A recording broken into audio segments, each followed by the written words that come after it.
ഞാനൊരു പോസ്റ്റ് കണ്ടു. അപ്പോൾ അതിൽ പറയുന്നത് ഈ മോട്ടിവേഷൻ സ്പീക്കർമാരൊക്കെ ജയിക്കാൻ വേണ്ടി ഇങ്ങനെ പറയാണ്, ജയിക്കണം ജയിക്കണം ജയിക്കണം, ജീവിതത്തിൽ വിജയിക്കാൻ. എന്തുകൊണ്ട് ഇവർ ജീവിതത്തിൽ തോൽക്കണം എന്ന് പറയുന്നില്ല എന്നാണ് അദ്ദേഹം പറഞ്ഞത്.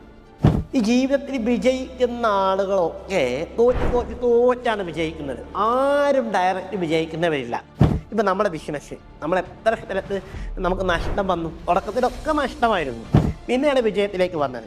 ഇനിയിപ്പോൾ നമ്മുടെ സ്പീക്കിംഗ് കരിയർ ആവട്ടെ, തുടക്കത്തിലൊന്നും നമുക്കൊരു ഇമ്പാക്റ്റ് ഉണ്ടാക്കാൻ പറ്റിയിട്ടില്ല. നമ്മൾ ആറും ബോറനായിരുന്നു, വൻ പരാജയമായിരുന്നു. പക്ഷേ കുറേ തോറ്റാണല്ലോ നമ്മളിപ്പോൾ ട്രെയിനിങ് എടുക്കുന്നത്. കുറേ തോറ്റാണ് നമ്മളിപ്പോൾ എന്ത് ചെയ്യുന്നത്, സംസാരിക്കുന്നത്.